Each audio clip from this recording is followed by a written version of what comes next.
الله ربي والإسلام ديني ومحمدا رسول الله. Assalamualaikum warahmatullahi wabarakatuh.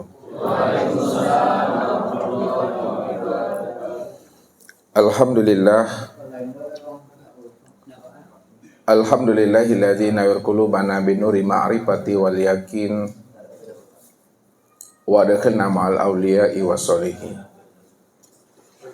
Wassalatu wassalamu ala sayyidina Muhammadin nabi sayyidil mursalin wa ala alihi wa sahbihi rasulillahi ajma'in. Wa qala Allahu ta'ala fil Qur'anil Karim, a'udzu billahi minasyaitonir rajim, bismillahirrahmanirrahim. Sanurihim ayatina fil afaq wa fi anfusihim hatta yatabayyana lahum annahul haqq. Wa bil ardi ayatul lil muqinin wa fi anfusikum afala tubsirun. Sadaqallahul azim. Bapak Ibu, saudara-saudaraku jamaah tauhid yang dirahmati Allah. Allah Subhanahu wa taala di dalam surat Az-Zumar ayat 65 dan surat Al-Maidah ayat 72, di mana Allah mengingatkan kita untuk tetap senantiasa mengesahkan akan wujud dirinya pada setiap waktu, setiap menit dan detik dari perjalanan kehidupan kita di alam syahada ini. Karena Allah katakan apa kepada kita? Lain asrakta la yahbatanna amaluka wa la takunanna minal khasirin. Bila kamu senantiasa berbuat syirik, menyandingkan Allah dengan sesuatu, la yahbatanna amaluka, maka aku batalkan amalmu, wala takunanna minal khasirin, dan kamu termasuk orang-orang yang merugi. Dan Allah akan ancam orang-orang yang senantiasa menyandingkan dirinya dengan Tuhannya. Apa kata Allah? Wa may yusyrik billahi faqad haramallahu alaihil jannah wa ma'wahun nar wa ma lizzalimina min ansar. Barang siapa yang berbuat syirik, menyandingkan Allah, mempersekutukan Allah dengan sesuatu yang lain, maka Allah haramkan baginya surga dan Allah lemparkan ia ke dalam neraka. Maka begitulah ancaman Allah yang Allah berikan kepada hambanya yang senantiasa menyandingkan dan mempersekutukan Allah itu dengan sesuatu. Allah haramkan bagi dirinya surga dan Allah lemparkan dirinya itu masuk ke dalam neraka. Maka orang-orang yang berbuat syirik dalam kehidupan di alam syahada ini, Allah gambarkan dirinya itu seperti orang yang terjatuh dari langit yang ketujuh, lalu dia disambar oleh seekor burung, atau ia diterbangkan angin ke tempat yang sangat jauh. Inilah yang Allah umpamakan. Wa may yusyrik billahi faka'annama kharra minas sama'i fatahtafuhu tayr aw tahwi bihi rih fi makanin sahik. Barang siapa yang berbuat syirik kepada Allah, faka'annama kharra minas sama'i, maka dirinya itu seolah-olah terjatuh dari langit yang ketujuh, kemudian dirinya itu disambar oleh seekor burung. Au tahwi bihi rih fi makanin sahik, atau dia itu dibawa angin ke tempat yang sangat jauh. Maka perumpamaan orang-orang yang berbuat syirik di hadapan Allah ketika mereka hidup di alam dunia ini, inilah Allah cabut keberkahan hidupnya. Allah cabut karunia-karunia, nikmat dan kasih sayang pada dirinya, sehingga dirinya itu tidak ada lagi merasakan bermusyahadah, bermukasyafah dengan Allah. Karena ketika itu dirinya itu sudah berada dalam keadaan zulumat. Maka bagaimanapun ibadah dan ketaatan yang ia kerjakan nantinya sepanjang hidupnya, maka ibadah yang mereka lakukan itu adalah ibadah yang kosong, ibadah yang hampa dan sia-sia, yang bernilaikan nol. Kalaulah ibadah kita itu adalah ibadah yang bernilaikan nol, kosong, hampa dan sia-sia, itu artinya Bapak Ibu, apapun yang kita lakukan dalam hidup ini tidak akan memberikan faedah dan manfaat buat diri kita. Ini yang selalu Ustaz katakan kepada kita semua, ya, kaladang kue, ya, ke para rajin, tapi tidak ada hasilnya apa yang kita dapatkan ketika kita pergi ke ladang, pergi ke para itu. Hanya rasa capek, lelah dan letih yang dapat Bapak Ibu. Ya. Bagaimanapun kita taat, beribadah kepada Allah, bagus pun amalan ibadah dan wiridan kita kepada Allah, kalau diri kita ini sudah terikat oleh rantai kemusyrikan, maka ibadah dan ketaatan serta wiridan yang kita lakukan sepanjang hidup kita itu tidak akan pernah memberi manfaat, faedah dan hikmah buat dirinya. Inilah yang katakan amal ibadah yang fata morgana, amal ibadah yang hampa dan sia-sia. Ini yang Allah katakan. Wahum yahsabuna annahum yuhsinuna sun'a. Mereka mengira dan menyangka bahwa mereka telah melakukan amal yang terbaik di hadapan Allah, padahal mereka sebenarnya sudah tertipu dengan diri dan amal mereka sendiri.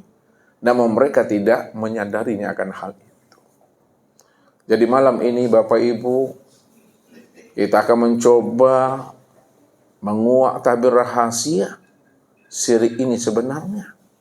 Apa hakikat syirik itu yang sesungguhnya?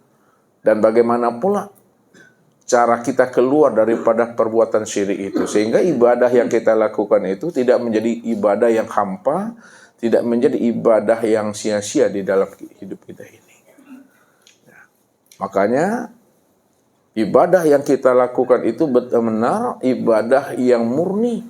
Bagaimana kita ini mengesahkan Allah setiap waktunya, setiap saatnya dan setiap detiknya, sehingga tidak lagi terlihat dan terpandang akan diri kita ini yang beramal. Tidak lagi terpandang bahwa diri kita ini yang beribadah. Kalau tidak ada lagi diri kita ini terpandang untuk beramal dan beribadah, siapa sebenarnya yang beramal dan beribadah itu? Kalau tidak ada, akan wujud keakuan diri kita ini. Inilah yang akan kita pahami, ya, yang mesti kita mengerti, sehingga tidak ada sebesar zarah keakuan kita itu di dalam hidup kita ini, bahwa sesungguhnya diri kita ini Bapak Ibu adalah diri yang la haula wala quwata illa billah. Jadi untuk lebih pahamnya Bapak Ibu tentang hakikat syirik dan bagaimana cara kita lepas daripada syirik ini, maka tunggulah pesan-pesan berikut ini.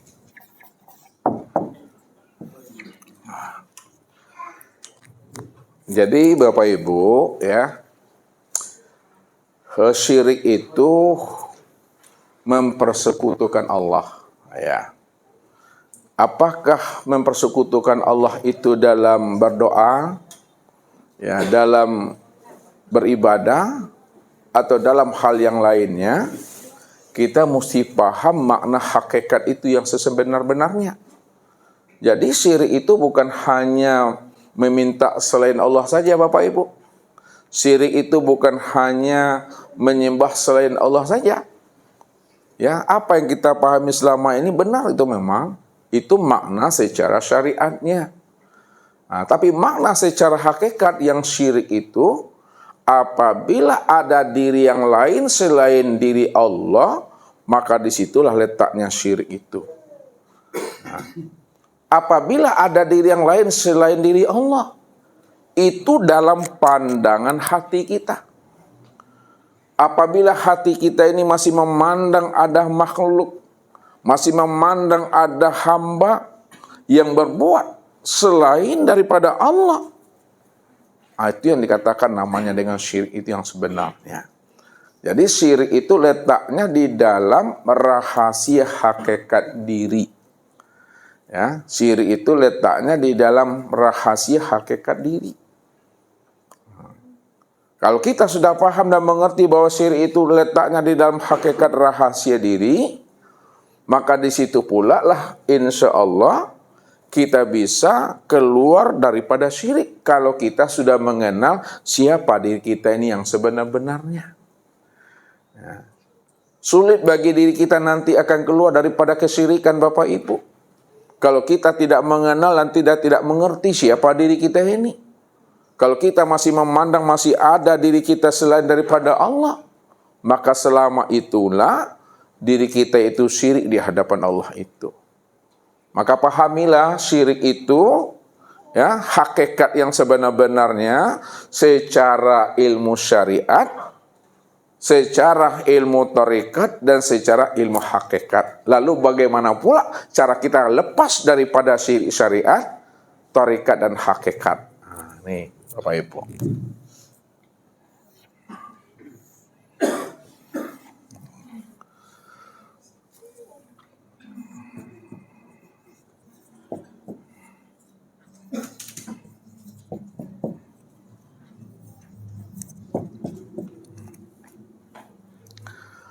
Jadi syirik dalam pandangan ilmu syariat Bapak Ibu ya, itu terlihat pada anggota tubuh. Nah, jadi syirik pada pandangan ilmu syariat terlihat pada perbuatan anggota tubuh. Yang kedua, syirik dalam pandangan ilmu tarekat itu tampak pula dalam pandangan hati. Yang ketiga, syirik dalam pandangan ilmu hakikat itu nyata pula pada ruh.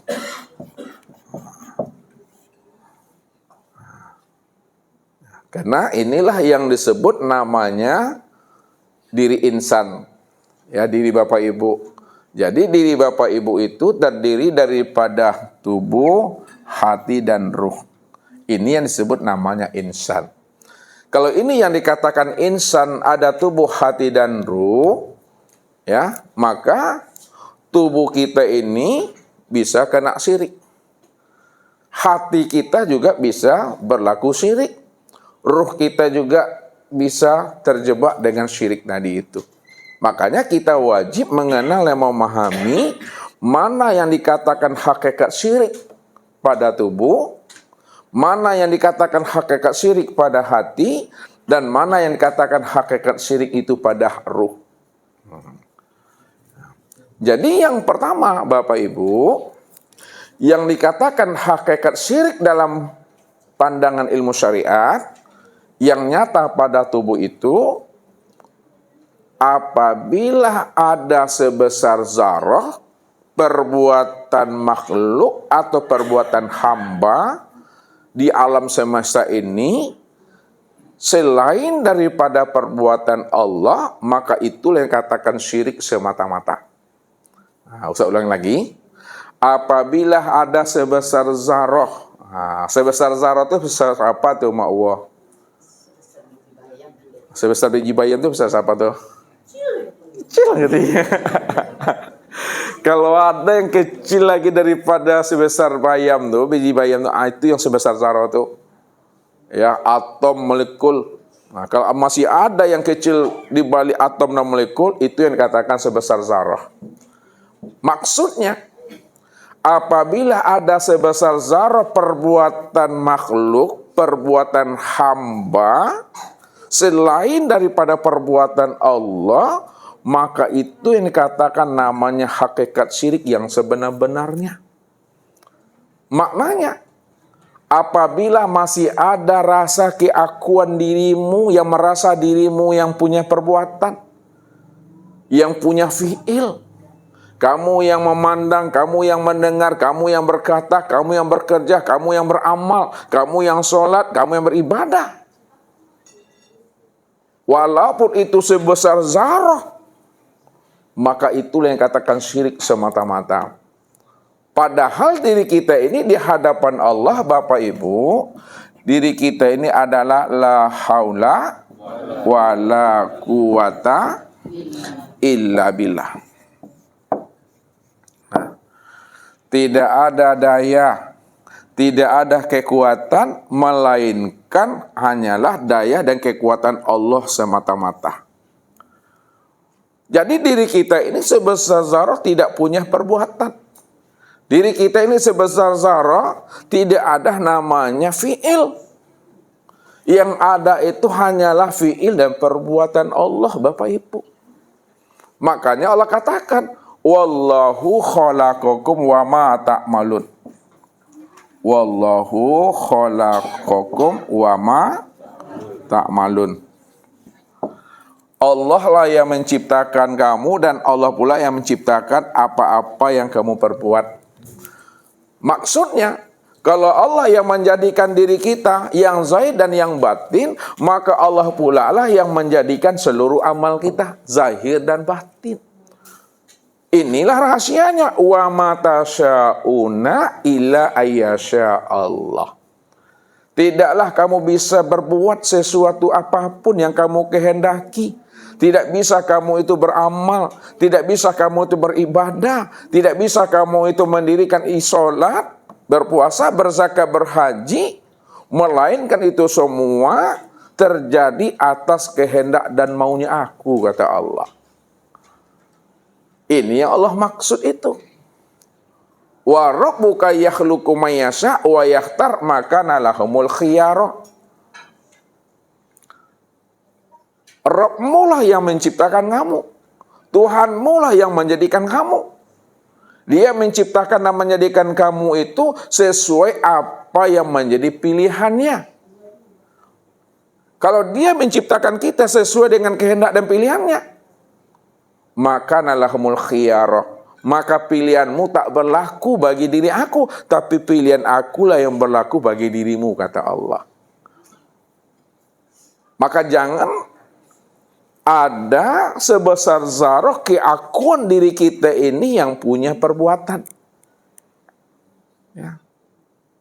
Jangan ada sebesar zarah kita ini yang punya kudrat dan iradat. Jangan kita ini merasa diri kita itu wujud dan bersifat. Ya. Kalau ada sebesar zarah kita ini wujud dan bersifat kita. Merasa diri kita ini wujud. Ya. Merasa diri kita ini sama. Merasa diri kita ini basar. Merasa diri kita ini kalam. Merasa diri kita ini ilmu. Merasa diri kita ini kudrat. Merasa diri kita ini iradat. Dan merasa diri kita ini hayat di hadapan Allah. Itulah yang dikatakan namanya syirik itu. Ya, itu yang dikatakan syirik. Makanya Allah katakan, kul kullu min indillah. Kul kullu min indillah. Katakanlah bahwa tiap-tiap sesuatu semuanya itu datang daripada aku, kata Allah. Ya, apapun yang kamu perbuat, apapun yang kamu lakukan, kamu memandang, kamu mendengar, kamu berkata, kamu beramal dan beribadah, semuanya itu dari sisiku. Ya, dari perbuatan aku, kata Allah. Kalaulah itu semua datangnya daripada dirinya Allah, dari fiilnya Allah, ibadah itu semuanya datang daripada kehendak dan maunya Allah. Maka Allah katakan, ma indakum yanfadu wa ma indallah baqi. Ma indakum yanfadu wa ma indallah baqi. Apa yang ada pada dirimu, apa yang ada pada sisimu, apa yang kamu perbuat, itu maksudnya apa yang kamu lakukan, sebenar-benarnya dalam pandangan aku, kata Allah, yanfadu. Tidak pernah ada. Apa yang kamu perbuat itu hakikatnya nggak pernah ada.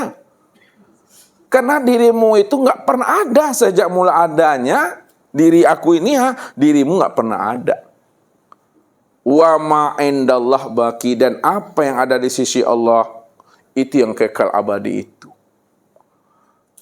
Jadi syiriknya secara syariat hakikat itu apabila ada sebesar zarah perbuatan kita, perbuatan makhluk di muka bumi ini, itu yang dikatakan namanya syirik itu.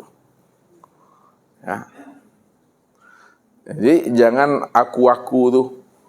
Ya, hilangkan aku-aku, ambo-ambo, denai-denai, saya-saya itu. Hilangkan ego itu. Nah, itu maksudnya. Apabila masih ada ego itu tertanam di dalam rahasia hakikat diri, maka selama ego itu ada, selama itulah kita telah berbuat syirik di hadapan Allah itu. Maka kata Allah, la yakhbatanna amaluka. Nilai ibadahmu itu nol. Kenapa nol? Karena ibadahmu itu telah aku gugurkan, kata Allah. Aku hapuskan, hampa dan sia-sia. Kalau Allah sudah membatalkan seluruh amal ibadah dan kaitan yang kita lakukan, karena kita menyandingkan diri dengan Allah, wala takunanna minal khosirin, dan kamu termasuk orang yang rugi dunia, rugi di akhirat. Rugi di dunia tidak mendapatkan rahmat bimbingan Allah. Rugi di akhirat tempatnya di neraka. Allah haramkan baginya surga itu. Wa may yusyrik faqad harramallahi alaihil jannah wa ma'wahun nar. Barang siapa yang berbuat syirik di hadapan Allah, dari setiap gerak dan diamnya, dari setiap amal perbuatannya, dari setiap ibadah dan ketaatannya, Allah haramkan bagi dirinya itu surga, dan Allah lemparkan dirinya itu ke dalam neraka itu. Makanya orang yang berbuat syirik di hadapan Allah di muka bumi ini, dikiaskan Allah seperti orang yang terjatuh dari langit yang ketujuh, lalu disambar oleh seekor burung, atau dia dibawa oleh angin, ya, diterbangkan oleh angin ke tempat yang sangat jauh, kata Allah. Nah, kalau bahasa ustadznya, orang yang seperti itu hidupnya di dunia, kate ndak bau pucuk ke bawah, ndak bau rek di tengah-tengah digiriak kumbang, sentiang kiate nemui Bapak Ibu. Ya, piti jin dimakan setan. Ndak barokah tuh Bapak Ibu. Ndak ada ketenangan batin, ndak ada ketentraman jiwa, dicabut Allah keberkahan hidup. Kalau dah Allah cabut keberkahan hidup dalam batinnya, dalam jiwanya, maka ketika itulah jiwanya itu hampa. Hidupnya tak jelas tujuannya kemana. Ya. Padahal tujuan hidup itu bagaimana kita itu usul sampai kepada Allah. Karena diri kita ini asalnya Allah, tentu pulang dan kembalinya kepada Allah. Namun orang yang berbuat syirik, karena dia dalam keadaan zulumat batinnya, dirinya dalam keadaan gelap, maka tidak jelas tujuan akhir perjalanan kesudahan hidupnya. Orang yang tidak jelas tujuan akhir perjalanan hidupnya, inilah orang yang paniang-paniang lalek tu Bapak Ibu. Kata nak berpucuk ke bawah, nak borek tengah-tengah digerik kumbang. Itulah hidup yang tak barokah tu. Ya. Hidup dalam keadaan zulumat. Ini syirik. Nah, jadi makna hakikatnya, apabila masih ada sebesar zarah perbuatan makhluk, perbuatan hamba, perbuatan manusia, itulah yang dikatakan syirik semata-mata itu. Itu yang pertama Bapak Ibu. Nah, ini syirik ya. Yang kedua, syirik dalam pandangan ilmu tarekat. Itu kelihatan pada hati. Di mana letaknya syirik ini secara makna hakikat? Apabila hati kita ini tidak ingat Allah, syirik dah sudah. Ya. Makanya Nabi mengatakan, la sholata illa bihudurul qalbi. Tidak sah sholat kalau hati tidak hadir kepada Allah. Apa sebabnya? Ketika hati tidak hadir kepada Allah, maka ketika itulah sebenarnya apa yang kita ingat selain Allah, itulah yang menjadi sembahan kita. Hadir hati kepada dunia, dunia itu yang menjadi Tuhannya, dunia itu yang menjadi sembahannya. Mana yang dikatakan dunia? Dunia secara zahir, inilah alam semesta. Dunia secara makna hakikat, sesuatu apapun yang membuat hati ini lupa dan lalai untuk ingat kepada Allah, itulah yang sebenar-benar dunia itu. Suami bisa menjadi dunia, istri bisa menjadi dunia, anak bisa menjadi dunia, harta, pangkat, jabatan, dan kedudukan bisa menjadi dunia. Kapan itu menjadi dunia bagi diri kita? Apabila suami itu membuat kita lupa ingat Allah, maka suami itulah yang menjadi dunia bagi diri kita. Kalau istri itu yang membuat kita lupa ingat kepada Allah, maka istri itu yang menjadi dunia bagi diri kita. Kalau anak cucu yang membuat kita lupa kepada Allah, maka anak dan cucu itu yang menjadi dunia bagi diri kita. Makanya yang dikatakan dunia makna secara hakikatnya, sesuatu apapun yang membuat hati ini lupa, membuat hati ini lalai, membuat hati ini tidak hadir kepada Allah, itu yang dikatakan dunia. Makanya hakikat syirik di dalam ilmu tarekat ini, apabila hati tidak hadir, apabila hati tidak ingat kepada Allah, maka itu jatuh dia kepada perbuatan syirik itu. Jadi apa yang diingat di dalam sholat, itu yang menjadi Tuhan tuh.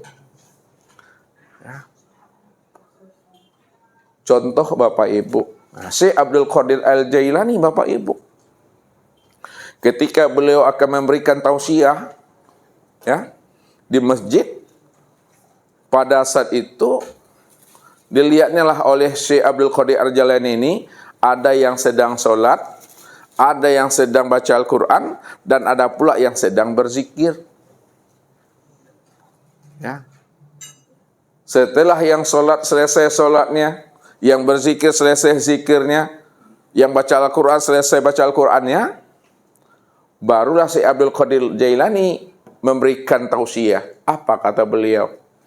Sesungguhnya orang yang sholat, orang yang baca Al-Quran, dan orang yang berzikir, Tuhannya ada di bawah telapak kakiku. Maka heranlah orang Bapak Ibu, apa yang dimaksudkan oleh Abdul Qadir Jailani? Tuhannya orang yang sholat, orang yang baca Al-Quran, orang yang sedang berzikir itu ada di bawah telapak kakinya. Rupanya apa yang terjadi Bapak Ibu? Setelah Abdul Qadir Jailani menyampaikan itu, lalu diambilnya lah sesuatu di bawah telapak kakinya. Yang diambilnya di bawah telapak kakinya itu adalah uang dirham Bapak Ibu. Ya, uang dirham. Apa kata si Abdul Qadir Jailani? Sesungguhnya Tuhannya orang yang sholatnya duit ini. Orang yang baca Al-Quran Tuhannya ini yang duit ini. Orang yang sedang berzikir Tuhannya inilah duit ini. Apa maksudnya? Dia sholat tujuannya bukan Allah. Dia baca Al-Quran tujuannya bukan Allah. Dia berzikir tujuannya bukan Allah. Tujuan dia sholat adalah dunia. Tujuan dia baca Al-Quran adalah dunia. Tujuan dia berzikir adalah dunia. Itu yang duit itu. Ketika tujuannya itu adalah dunia, maka dunia itulah yang menjadi Tuhannya. Dunia itu yang menjadi sembahannya. Sementara Allah hanya wasilah saja bagi dirinya untuk mendapatkan tujuannya yang bernama dunia itu Bapak Ibu. Itulah yang membuat jatuhnya syirik ke dalam hatinya. Yang membuat hatinya itu lupa kepada Allah. Padahal Allah itulah akhir kesudahan hidup. Allah itulah akhir perjalanan hidup kita.